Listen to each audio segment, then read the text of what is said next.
Hi, welcome to TNT. Well, apart from being a member of the Mornington Yacht Club for 32 years, I've never really been much of a sort of club person. But Thailand's about to join a very big club. It's called BRICS, and we're going to find about that on today's TNT.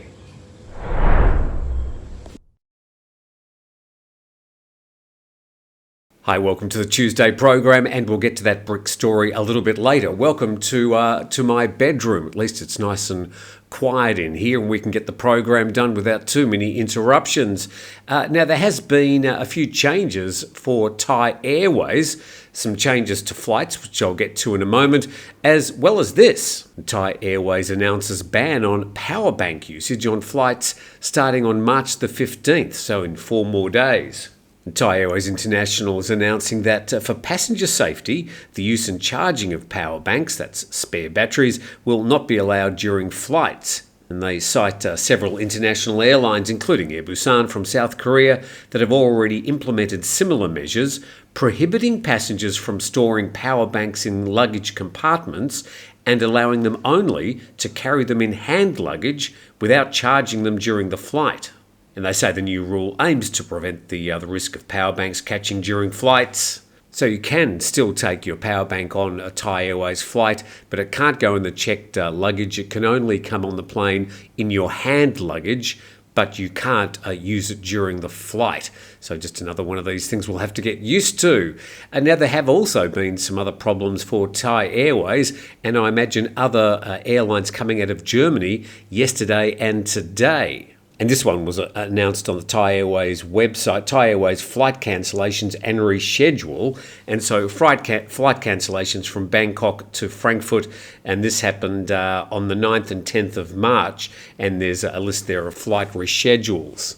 And I found out about this when a visitor told us that they'd have to check in 2 days later because of these problems at the German airports. What are these problems? As reported by Associated Press, a one-day strike at 13 German airports, including the main hubs, bring most flights to a halt. And a one-day strike by workers at 13 German airports, including the Frankfurt and Munich hubs, and all the country's other main destinations, caused the cancellation of most flights yesterday. So if you've been flying through Germany or from Germany over the past couple of days, you're probably well aware of this, but it is throwing quite a lot of people's travel plans into disarray as they head towards Thailand.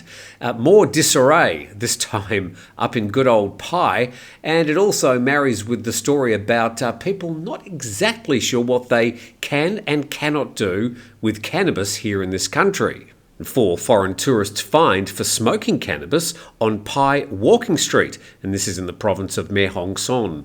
And this has been reported by thepatianews.com. 4 foreign tourists fined for smoking cannabis on Pai's Walking Street. This happened on Sunday, and it followed complaints from locals about a group of foreign tourists smoking cannabis on a public street. It resulted in the arrest of 4 foreigners, including one from Germany, one from the UK, one from France, and one from the Netherlands. And they were charged with causing a public nuisance by smoking cannabis in public places. The names of the offenders have been withheld by police. So I suppose the bottom line on all this is that whilst there has been wide liberalisation of the use of cannabis in Thailand, wandering around public streets and in public places is not one of them. Much the same with people smoking e-cigarettes, and this story. Published in Khao English, Thai authorities seized 210,000 smuggled e-cigarettes valued at 33 million baht. And the DSI, the Customs Department, and the Royal Thai Police jointly announced the seizure of illicit electronic cigarettes smuggled from China. This all happened on March the 10th at an operation at Lam Chabang port, and the operation yielded 210,000 e-cigarette devices with an estimated street value of 33 million baht. And the officials discovered the contraband while inspecting transit containers, and the DSIs launched an investigation to identify and pursue the principal operators, users and facilitators involved in the smuggling network. So if you've been using the Hunter Pro variety of e-cigarette liquid, it's probably illegal. So like others, I'm not particularly fond of having to breathe in secondhand e-cigarette fumes or cannabis smoke. I've got zero problem if you want to do those things in your own private space.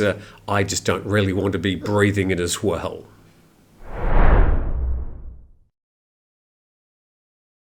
So right after I finish the program today, going to pick up my dog Daisy and head back home after a bit of a 2-day break in Phang.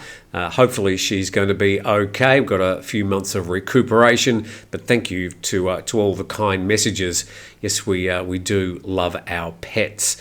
And moving on to this BRICS, and I'm sure this is going to get quite a lot of comment today. And we go to this Cowsod English report saying that the Foreign Minister has told the Senate yesterday that Thailand is joining BRICS as a partner nation in order to defend the kingdom's interest and to increase its competitive capacities. We'll get to more of that a bit later. What is BRICS? According to Wikipedia, it's an intergovernmental organisation consisting of 10 countries: Brazil, Russia, India, China, South Africa, Egypt, Ethiopia, Indonesia, Iran and the UAE. And it's an informal diplomatic club where the governments could meet annually at formal summits and coordinate multilateral policies. Sort of like an ASEAN, I suppose. Informal, doesn't have a lot of clout, but it does get some of these emerging economies together to discuss challenges. And it says the group's dominated by China, which has the largest share of the group's GDP, accounting to about 70% of the organisation total. Some in the West consider BRICS institutions as an alternative to institutions such as those led by nations of the G7 bloc, which are among the world's leading economies. Others describe the grouping as an incoherent joining of countries around increasing anti-Western and anti-American objectives. And I'm sure that's where a lot of the heat in the conversations will be coming from today. And BRICS accounts for 46% of the world's population and 25% of the world's land mass. And this is an interesting graph, and it shows the G7 nations and the BRICS nations. And down the bottom it says a table illustrating the estimated nominal GDP share of the BRICS and G7 countries from 1990 to 2025. So that graph fairly obvious and stark as to what's happening with those various economies. Let's find out a bit more about why the Foreign Minister of Thailand thinks Thailand should be joining BRICS. We go to the Bangkok Post. Thai Foreign Minister says BRICS' role is a step forward. And he's defended Thailand's BRICS membership, saying it was in the country's national interest and would be a boon to the economy and international cooperation. He said being a BRICS member would maintain Thailand's presence on the global stage, where along with other developing nations it could have a voice in addressing geopolitical challenges. He said the country will also derive additional benefits from the development of new technologies such as AI, cybersecurity and energy security by joining. So there you go, there's a sort of BRICS 101, Thailand joining it, so I suppose we should be more aware of what BRICS is doing. But now we head down to Koh Samui and their cruise terminal. And this is reported in PatiaMail.com, a Koh Samui mega cruise terminal to be fully operational by 2032. And this story says the government's confirmed that Koh Samui's mega cruise terminal will be completed by 2032, further promoting Thailand's status as a global cruise tourism hub. The project, developed to enhance maritime infrastructure, is expected to drive economic growth and expand tourism along the Gulf of Thailand. It says the cruise terminal project is set to begin construction in 2029 and will be fully operational 3 years later. Once completed, it will connect Thailand's Eastern Gulf tourism circuit, linking ports in Songkhla, Koh Samui and Pattaya. It looks like the Koh Samui terminal starting in the same year that we're meant to have a new Andaman International Airport opening up here in Phang. These dates, I'm sure they're well-intentioned, but they're never met. Don't even know why they bother publishing.